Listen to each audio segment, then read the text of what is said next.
Kembali bersama Kang Nanang MS dalam Inspirasi Mindset Sorgawi. Pemerintah akan menerapkan kebijakan baru dalam menghadapi pandemi COVID-19, yakni New Normal. Ini merupakan tahapan baru setelah kebijakan Stay at Home atau Work from Home dan PSBB, pembatasan sosial berskala besar, diberlakukan untuk mencegah penyebaran masif wabah virus corona. Kebijakan ini ternyata menuai pro dan kontra dan membuat kebisingan baru yang kembali memenuhi laman berita di jagat media, baik cetak, elektronik maupun di media sosial, dan juga obrolan santai di warung-warung kopi, warteg, pasar, pos ronda, serta lorong-lorong gang. Lalu, apa itu new normal? Bagaimana sikap kita seharusnya? Apa hakikat new normal dalam kehidupan beragama? Dan apa makna new normal pasca Ramadan? Simak ulasannya berikut ini. New normal adalah situasi atau kondisi aktivitas berkehidupan seperti biasanya, namun dengan norma baru, yakni dengan menerapkan protokol kesehatan dalam aktivitas kehidupan sehari-hari, baik bekerja, sosialisasi, rekreasi, belanja, dan lain-lain, dalam rangka mencegah penularan COVID-19 dengan tetap pakai masker, jaga jarak, cuci tangan, bersih diri, tidak berkerumun, di rumah saja, kalau tidak ada keperluan yang mendesak harus keluar rumah, dan lain-lain. New normal adalah kebijakan membuka kembali aktivitas ekonomi, sosial, dan kegiatan publik secara terbatas dengan menggunakan standar atau protokol kesehatan yang sebelumnya tidak ada sebelum pandemi.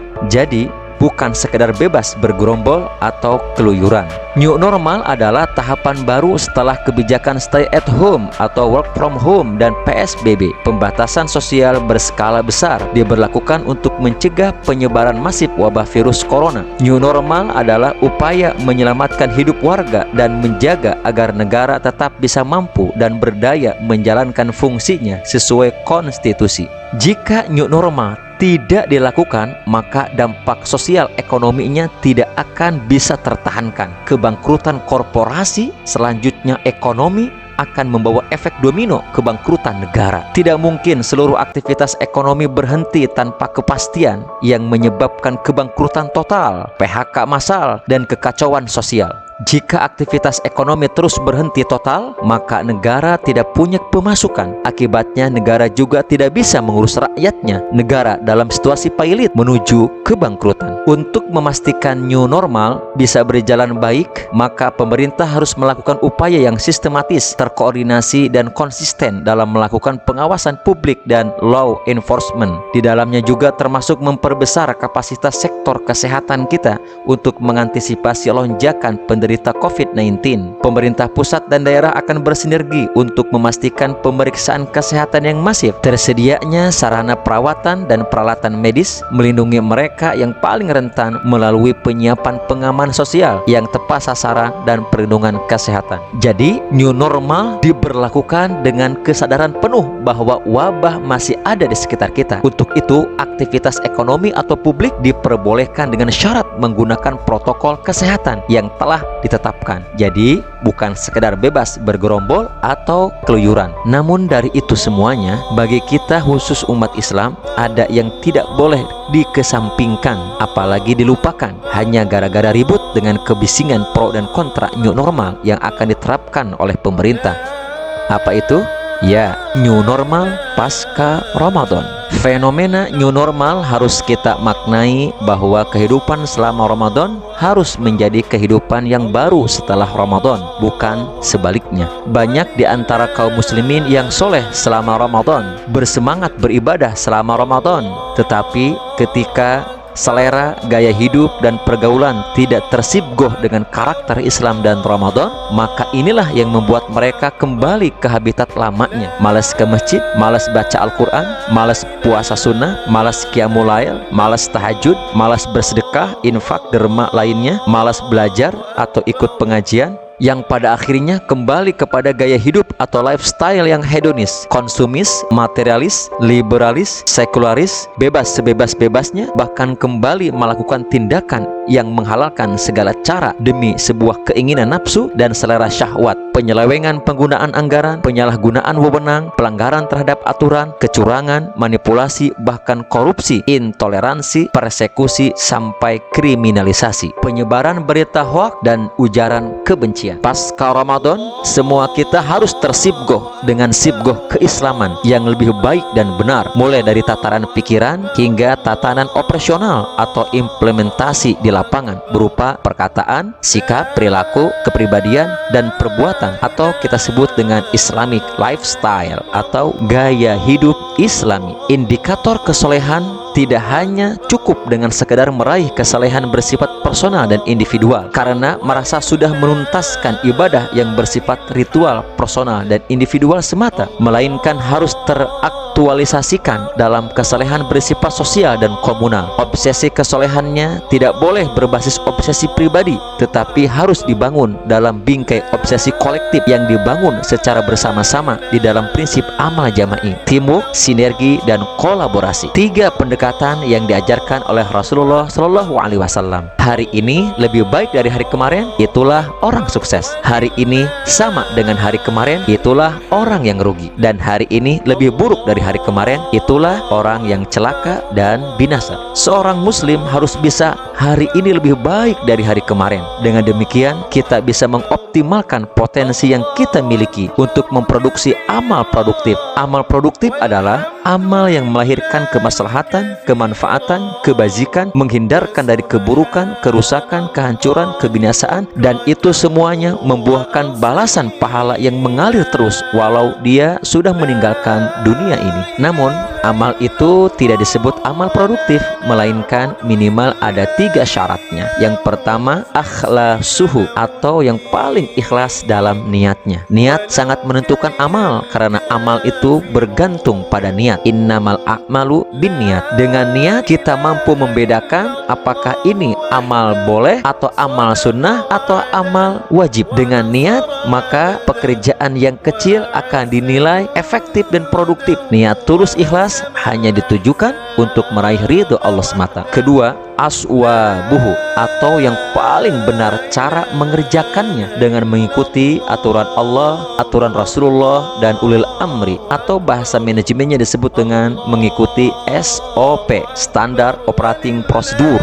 Dan yang ketiga adalah ghayatuhu, atau misi atau tujuan dari amal tersebut. Ada 3 misi dalam beramal. 1. Misi rendah atau misi pribadi, yaitu beramal untuk mendapatkan keuntungan pribadi agar pribadinya menjadi soleh atau untuk meraih kesolehan pribadi. 2. Misi menengah atau misi sosial, yaitu beramal untuk memproduksi kemaslahatan, kemanfaatan, kebajikan, menghindarkan dari keburukan, kerusakan, kehancuran, kebinasaan, menjadi rahmatan lil alamin, dan mencapai kesolehan secara sosial. Dan ketiga, misi tinggi atau misi untuk menolong dan membela agama Allah dengan menuntaskan misi penciptaan manusia yang telah ditentukan oleh Allah yang bersifat given. Inilah kesolehan paripurna. Misi penciptaan manusia itu adalah sebagai makhluk untuk menebar rahmatan lil alamin, sebagai hamba untuk beribadah hanya kepada Allah saja, sebagai khalifah untuk memakmurkan bumi atau imarah dan memimpin manusia agar taat kepada Allah atau imamah, dan sebagai dai untuk berdakwah dengan menjadi penyeru moral support atau amar ma'ruf dan moral kontrol nahil mungkar, membawa berita gembira atau basyiro dan peringatan atau naziro. Bagi kita orang beriman harus selalu berpikir dengan fenomena alam yang terjadi dalam kehidupan sehari-hari kita, termasuk fenomena COVID-19 harus dimaknai sebagai ketentuan Allah yang harus kita jalani, sehingga kita bisa selalu melihat sisi positifnya. Bagi orang yang masih mengeluh dengan situasi atau kondisi atau ketentuan yang sudah ditentukan Allah, maka perlu mereview kembali dengan niat, sholat, zikir, istighfar yang kita jalani selama ini. Ketentuan Allah harus dilihat sebagai cara Sang Khalik menguji makhluknya, bukan sebaliknya mempertanyakan ujian ini. Bukan kenapa musibah ini datang menimpa saya, melainkan pesan cinta Allah apa yang ada pada musibah ini, agar dia kembali memposisikan diri di hadapan Allah, percaya dan ridho dengan ketentuan Allah yang sudah ditetapkan oleh Allah. Bukankah dengan adanya COVID-19 di mana suami tidak bisa kemana-mana merupakan mendapatkan anugerah dan rezeki dari Allah, sehingga bisa kembali melakukan binaul usroh atau membina dan membimbing keluarga yang selalu terpinggirkan selama ini. Hari ini potensi umat sedang dieksploitasi untuk membantu kekurangan dana pemerintah dalam menghadapi krisis. Zakat, infak, sedekah, dan wakaf yang dikeluarkan umat Islam untuk membantu negara. Interaksi sosial bisa membuat lecet, bahkan terkoyak perasaan jiwa dan hati. Oleh sebab itu, kita harus kembali kepada fitrah keaslian kita yang mungkin banyak yang sudah terkikis akibat interaksi sosial tadi. Dan Ramadan bukan untuk membuat orang kagum dengan kesalehan kita, tetapi kagum dengan Allah, Rasulullah, dan ajaran Islam. Popularitas itu urusan Allah, bukan tujuan yang harus dicari. Allah yang maha mulia dan agung, dan Rasulullah adalah idola dan contoh terbaik kita. Misi Ramadan adalah mengembalikan manusia kepada konsep genuine dan orisinal, yakni kembali kepada fitrah. Secara bahasa, fitrah artinya keadaan asal ketika seorang manusia diciptakan oleh Allah. Fitrah juga sering diartikan dengan orisinalitas, sifat-sifat atau karakter yang ada pada sesuatu sejak sesuatu itu orisinil muncul pertama kalinya. Singkatnya, fitrah adalah sifat orisinil, fitrah adalah karakter asli, fitrah adalah insting kebertuhanan atau sifat kecenderungan mendekat kepada Allah. Sedangkan makna fitrah secara terminologi atau dalam konteks beragama, maka fitrah diartikan dorongan kuat untuk menegakkan nilai-nilai syariat atau nilai-nilai agama. Karena cara kita untuk mendekat kepada Allah yaitu dengan cara bersyariat, syahadat, sholat, puasa, zakat, haji, umroh, membaca Al-Quran, doa, zikir, dan amal soleh lainnya adalah contoh bentuk syariat dalam Islam. Kita harus memperbaharui pemahaman keislaman yang kita miliki dengan mengembalikan kepada yang asli dan genuine. Jangan tergoda dengan mencontoh gaya hidup yang bukan bersumber dari Al-Quran dan Sunnah. Inilah momentum dan kesempatan bagi kita untuk memperbaharui sikap dan pemahaman kita terhadap orisinalitas Islam, bukan yang bersifat assembling, apalagi artifisial atau kaleng-kaleng, terjebak kulit lupa isi, terjebak pencitraan lupa esensi dan substansi. Kita harus kembali ke agenda pengarus utamaan, membentuk pribadi berkarakter, pembinaan keluarga, perbaikan sosial kemasyarakatan, dan perbaikan kehidupan berbangsa dan bernegara, karena ini merupakan perintah dari Allah Subhanahu wa Ta'ala. Kita harus melihat cara pandang yang lebih komprehensif dengan menjadikan apa yang sudah diajarkan Allah. Allah tidak pernah melihat itu sebagai sesuatu yang parsial, tetapi harus memandang ada kehidupan sesudah mati. Siapapun yang mampu mempersiapkan diri setelah kematian, inilah yang harus kita tuju dan diikhtiarkan seoptimal mungkin. Mudik ke kampung asal kelahiran pertama, ke tanah air, ke kampung akhirat, yakni surga. New normal pasca Ramadan kita adalah hidup dengan gaya hidup berdasarkan nilai-nilai keislaman atau Islamic lifestyle atau gaya hidup Islami.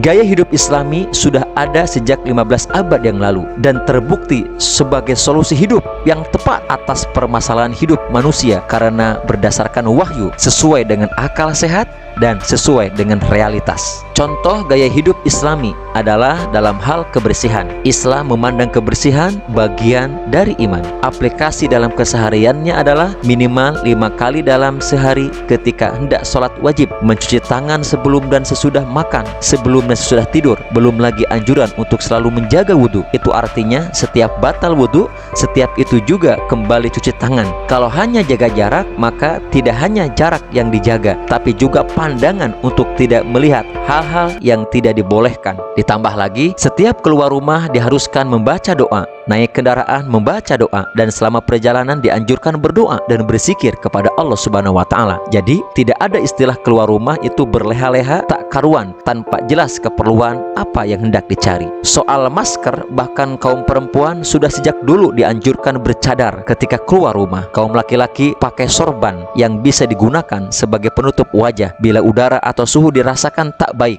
Ini dianjurkan loh ya, bukan dipaksakan. Jadi siapkah kita untuk menghadapi new normal? Siapkah kita memberlakukan new normal dengan Islamic lifestyle pasca Ramadan, yakni kehidupan normal baru dengan gaya hidup Islami? Semoga amin. Saya Kang Nanang MS, inspirator mindset surgawi. Wassalamualaikum warahmatullahi wabarakatuh.